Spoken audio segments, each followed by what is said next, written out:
Now for our story. The office of Dr. Laraby, the resident psychiatrist of the new Huntsville Sanitarium, was gracefully furnished. The windows, draped in cool green, looked into a lovely garden. There were low modern easy chairs upholstered in a rich coral. Kitt had been brought to the hospital the previous day. Her uncle, David Bowman, had gone to Miami to bring his niece home. The trip had been much less difficult than David had feared. Now it is the following afternoon. Dr. Laraby is in his office. There is a knock at the door, and Kitt is brought in by a pleasant-faced woman in a white uniform. Kitt looks more rested than she has at any time since her illness began. Her hair is dressed becomingly, and she is wearing a light gray wool dress. Dr. Laraby nods to the nurse, who disappears silently. Then... How do you do, Miss Calvert? Sit down, please. Here, I think you'll find this chair comfortable. Thank you. You're Dr. Laraby, aren't you? Yes.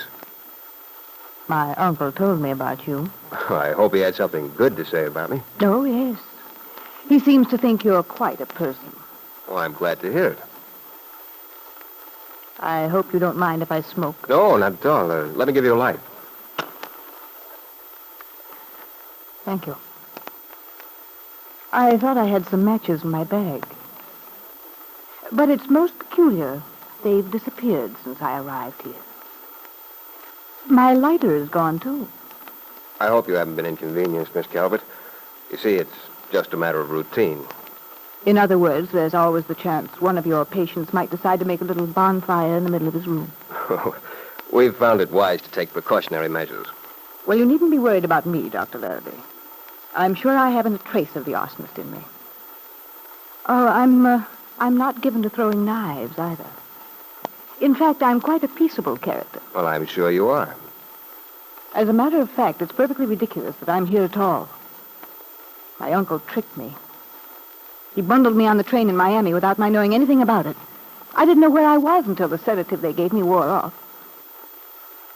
And, of course, then it was too late. Well, I hope you'll find it quite pleasant here with us, Miss Calvert. We try to make people comfortable. Is your room satisfactory? Oh, very lovely. Of course, I could wish for a room without bars on the windows, even if they're disguised as Italian grill work. You're a very observant young woman. Thank you. And I'm also perfectly sane. That's why I resent Uncle David's bringing me here to you. I'm no more off base than you are, Dr. Laraby. Probably not, Miss Calvert. Of course, none of us can say he's absolutely normal. Exactly. Although, haven't you been disturbed lately? We only want to help you get back on your feet through rest and quiet. Rest and quiet. Yes, perhaps I do need that. Heaven knows I haven't had much in recent months. But you're a psychiatrist. At least so I understand. Yes, that's right. Then apparently you think you'll delve around in my mind and come up with something fancy in the way of a neurosis or a complex or what have you. You have a very colorful way of expressing yourself, Miss Calvert. It's quite refreshing. Don't try and get me off the track. You and Uncle David apparently discussed me. Case number 655. Miss C is a slender young woman of good background. During our first interview, she showed herself to be defiant, disrespectful, and non-cooperative. Oh, but I shouldn't say that at all. I found you very cooperative, so far. You don't say. Even though I've told you as clearly as I know how to that I don't belong here in this pretty little hospital of yours with the bars on the windows. And furthermore, I don't intend to remain here. That is, unless you're planning to use force. Of course not. There's no reason why you should stay if you're quite well. As soon as your uncle, Mr. Bowman, wishes you to leave, then Suppose I don't wait for his permission. I'm tired of being dominated. First it was my father. Dad, always telling me what to do. Getting his own way. And now... Your father is Ben Calvert, is he not? Yes. Mr. Ben Calvert. The people's choice. I don't believe I've met him. You're so lucky. Perhaps I misunderstand. Have you and your father disagreed? That's such a nice way of putting it.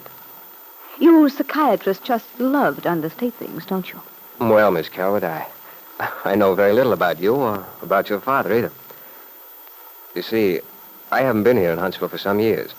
I took my degree in the East, and I was in the service during the war, just after getting my degree. So, although I grew up near here, I rather lost track of things. I do seem to remember, however, that your father was quite respected in Wakefield. I wouldn't say he was respected, Dr. Laraby. Feared would be a better word. Feared? Yes. And with plenty of reason, too. He's a cruel man, a selfish man. Oh, I'm sorry to hear that. Matter of fact, I wondered if we mightn't ask Mr. Calvert to come over here to see you. Dad here? No. No, I don't want to see him. I won't see him. If you bring him here, I'll hide. I'm sorry, Miss Calvert. Naturally, if you'd prefer not to see your father... Everything that's ever happened to me is Dad's fault. Even when I was a child. It was always what Dad wanted, never what I wanted. He even sent me away. Sent you away? You mean you didn't live at home when you were a child? No. No, I was away at school. That's one of the reasons I didn't have any friends. Because they kept changing schools. I'd just get acquainted and then he'd move me somewhere else. Well, that must have been hard on you. And, what about your mother? Did you miss her while you were away? My mother?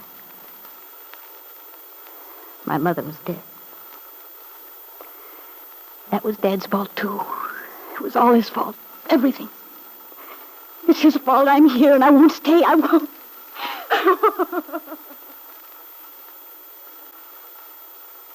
Unobtrusively, Dr. Laraby pressed a buzzer on his desk. A moment later, the nurse entered. She went over to the sobbing girl, put her strong arms around Kitt's shoulders, and led her away. Kitt made no effort to resist. Dr. Laraby leaned back in his chair. He was staring thoughtfully out the window when his secretary announced that David Bowman was here to see him. Good afternoon, Dr. Laraby. Ah, Mr. Bowman, I'm glad to see you. Sit down, won't you? Thank you. I had a number of things to take care of at the bank this morning, or I would have come sooner. I'm quite anxious about my niece. Have you interviewed her yet? Yes, just a few minutes ago. The nurse just took her back to her room. How is she? Did she look rested? I hope the trip wasn't too much for her. No, I'm sure it wasn't. She seemed to be feeling quite well. A little pale, perhaps. She's an attractive girl, isn't she? Yes, she is. She looks very much like her mother, my sister. I see. How old was Miss Calvert when her mother died? Oh, she must have been about 7. Why, Doctor? Well, in the next few days, we'll give her a series of tests. After that, we'll... Tests? You mean intelligence tests? Oh, no. I'm sure Miss Calvert's IQ is far above average. She's obviously quite an intelligent young woman. No, the test I have in mind is designed to reveal important facts concerning the personality of the patient. Oh, I see. To the layman, this whole subject is confusing, even mysterious, and a little frightening, too. There's no need to be frightened of psychiatry, Mr. Bowman. I may say with modesty that it's acquired a great deal of respect in recent years as a method of therapy, especially since the war. Oh, I don't doubt it. And as to Miss Calvert, you can rest assured we'll do our very best for her. There's no reason for you to be discouraged yet. None at all. Once we can be sure there's no evidence of a psychosis... Well, surely you don't think there is.